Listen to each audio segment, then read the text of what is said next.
Friuli Venezia Giulia, Veneto e Carinzia rinnovano il loro protocollo di collaborazione trilaterale, con la convinzione di aver ottenuto risultati importanti, uno su tutti l'inserimento, con un intenso lavoro delle tre regioni, del corridoio Adriatico-Baltico tra le direttrici strategiche dell'Unione Europea. Con questa consapevolezza il Presidente della Regione Renzo Tondo, assieme ai colleghi Gerhard Dörfer Carinzia e Luca Zaia Veneto, ha firmato a Klagenfurt un documento con il quale si prolunga la cooperazione trilaterale per un quinquennio, con la possibilità di rinnovarla tacitamente per altri 5. Ricorda Dörfer l'intensa cooperazione transfrontaliera di questi ultimi 10 anni, che ha permesso di avviare moltissimi progetti congiunti di interesse concreto per i cittadini, dalla protezione civile alla sanità, dalle piste ciclabili alle infrastrutture.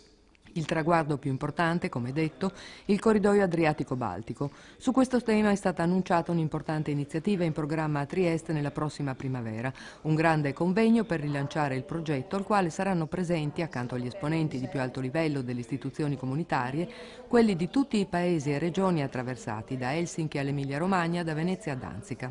Nell'incontro di Klagenfurt, ha detto Tondo, abbiamo condiviso un obiettivo. In un momento come questo, di crisi economica, dobbiamo prima di tutto porci il problema di creare opportunità di lavoro per i nostri cittadini, operando in una logica che sappia superare i confini nazionali. E proprio il corridoio Adriatico-Baltico, collegato all'iniziativa Adriatico-Ionica, potrà rafforzare la posizione strategica delle tre regioni come cuore pulsante dell'Europa allargata, promuovendo lo sviluppo dei traffici, dell'economia e del turismo. Tondo, Zaia e Dörfler hanno anche confermato il percorso che porterà alla costituzione dell'Euroregione transfrontaliera, sotto la forma giuridica di GECT, il gruppo europeo di cooperazione territoriale, allargata poi alla Slovenia e alle contee dell'Istria croata. L'Euroregione, ha riconosciuto Tondo, è stata una felice intuizione dei nostri predecessori Riccardo Illy, Giancarlo Galan e Jörg Haider. Il nostro compito è stato soprattutto di dare concretezza a quell'intuizione, di riempirla di contenuti, e il corridoio Adriatico-Baltico è sicuramente il principale.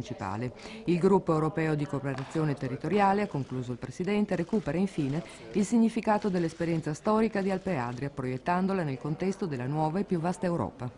Questi tre presidenti, Renzo Tondo, Luca Zaia e Gerhard Dörfler, hanno ereditato un messaggio importante da Illy, Galan e Haider, sui quali però poi avevano il dovere di riempire di contenuti. Il contenuto più importante di questi anni, oltre a tutta una serie di collaborazioni minori, penso alla protezione civile, che poi minore non è, al servizio di emergenza sulle nostre autostrade, che minore non è, la cosa più importante che abbiamo fatto credo è stata quella di fare una straordinaria lobby